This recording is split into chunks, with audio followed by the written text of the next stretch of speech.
Pero estos días supongo que estaréis leyendo noticias sobre el aumento de casos de violencia machista y de asesinatos machistas en España con respecto al año anterior.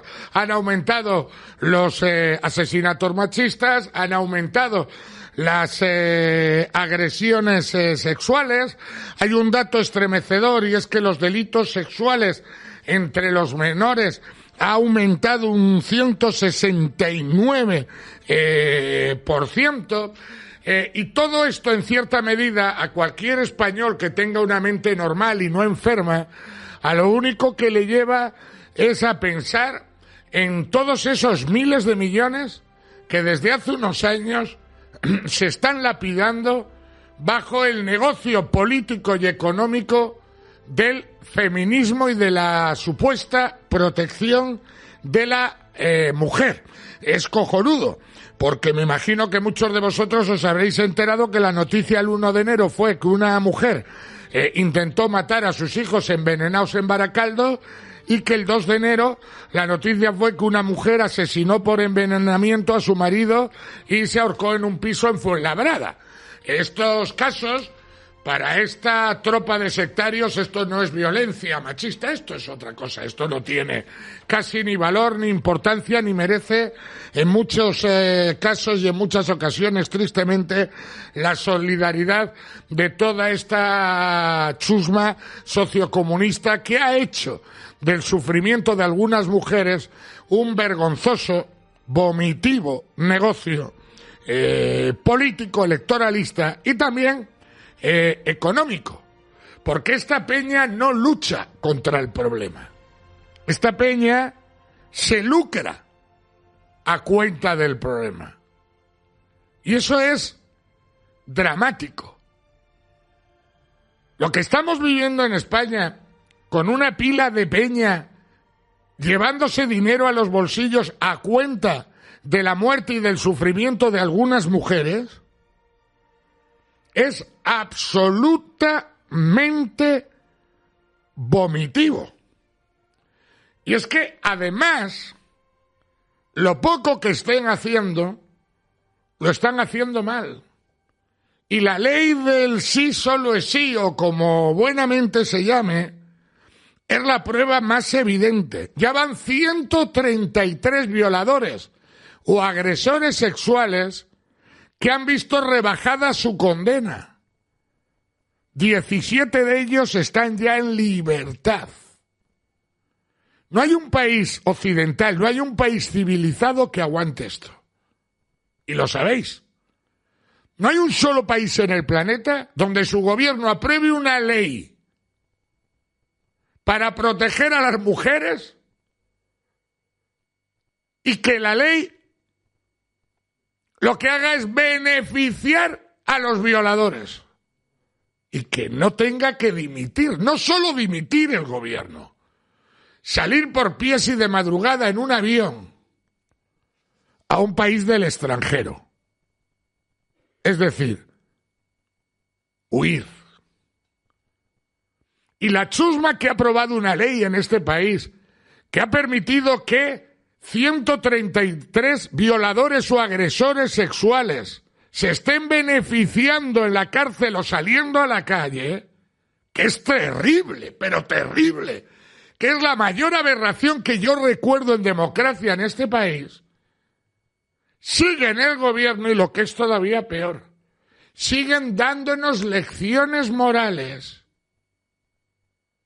sobre el trato a la mujer. Mirad, 3 cuestiones. La primera, ¿cuándo nos van a dar datos reales, auténticos,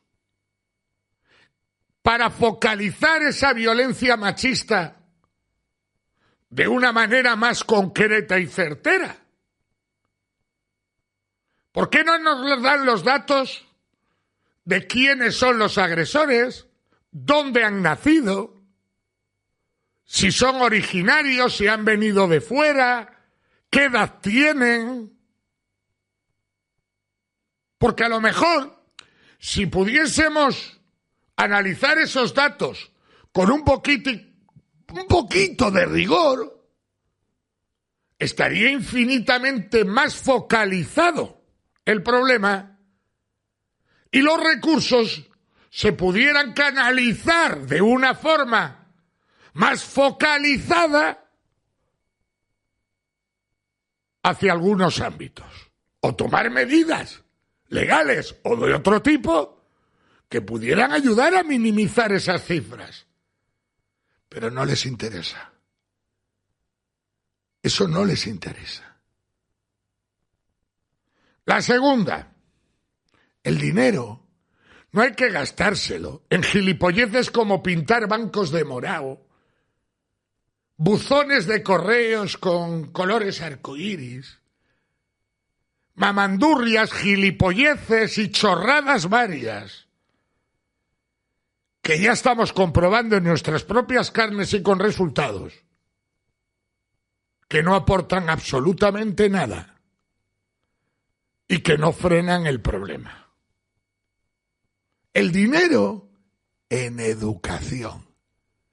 Esos 550 millones que se están llevando por la puta cara Irene Montero y sus coleguitas en ese ministerio de igualdad, donde tienen que ir esa educación, que es donde realmente se combate una lacra y un problema como la violencia de género, la violencia machista.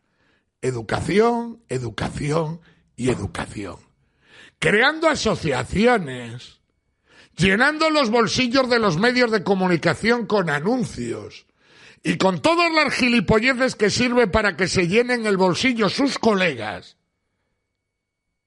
no arreglamos absolutamente nada. Y tercero y por último, aunque sé que no es políticamente correcto, me vais a perdonar, pero estoy absolutamente convencido de que el aumento de la violencia machista es directamente proporcional a la pérdida de los valores de la familia que se ha producido en este país. Insisto, sé que os suena muy a Concilio Vaticano II, pero me importa un huevo y la yema del otro. En la familia, en el ámbito familiar y en los valores del ámbito familiar fue donde yo y millones de personas como yo aprendimos el respeto debido a la mujer. Fue donde aprendimos la auténtica igualdad con respecto a nuestras hermanas. En esos valores familiares es donde se inculcan los principios básicos de vida de un ser humano, que luego son vitales para el comportamiento en la vida. Yo pido perdón cuando paso por un ceda al paso y no me correspondía por una cuestión de educación. Y esa educación me la enseñaron en mi casa, ni me la enseñó el colegio, donde, por cierto, he de presumir, en mi caso, en La Salle, que me enseñaron mucho de educación, pero en la puta vida me la enseñó el gobierno. A mí levantarme en un autobús para que se siente una persona mayor, respetar a un anciano, no coger lo que no es mío y, por supuesto, respetar a una mujer y no sentirme en ningún caso superior, me lo enseñaron en mi casa.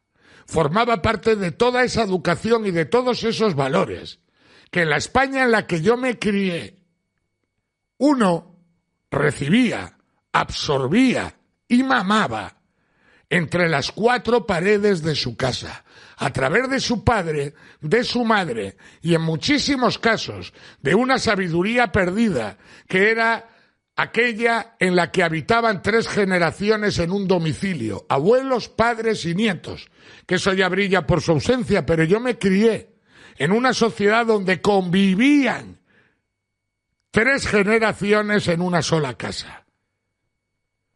De hecho, no existían residencias para mayores. Y la palabra asilo era de pobres, de abandonados, daba yuyu, daba temor. Porque los abuelos vivían y morían en casa. Y esos abuelos que vivían y morían en casa, junto a nuestros padres, en nuestra infancia, nos grababan a fuego valores a los que hoy se escupe y se les da patadas públicas. Entre ellas, la del respeto. Por eso yo en mi casa, en la puta vida, vi un maltrato a mi madre, a mi abuela, a mi hermana, a mis tías o a mis primas, en la puta vida. Al revés. Si algo aprendí en los valores de mi casa, fue a tener claro desde el minuto 1 que en casa mandaban ellas. Y que cuando mi madre o mi abuela levantaba la voz, te temblaban las pelotas. Porque que tu padre levantase la voz era un poco más habitual. Pero la madre era como el foco y el centro del universo. Y ya sé que os puede sonar carca, que os puede sonar extremadamente Ratzinger. Y casi un discurso de la COPE o del obispado. Pero es que no tiene nada que ver la religión con lo que estoy diciendo. Yo estoy hablando de otra cosa. Estoy hablando de una cosa que tristemente tengo la sensación que en la sociedad actual ha desaparecido. Y que ese hueco, más tristemente aún, le han ocupado petardas desvergonzadas que se están llenando los bolsillos a cuenta del sufrimiento, el dolor y la muerte de muchas mujeres en España.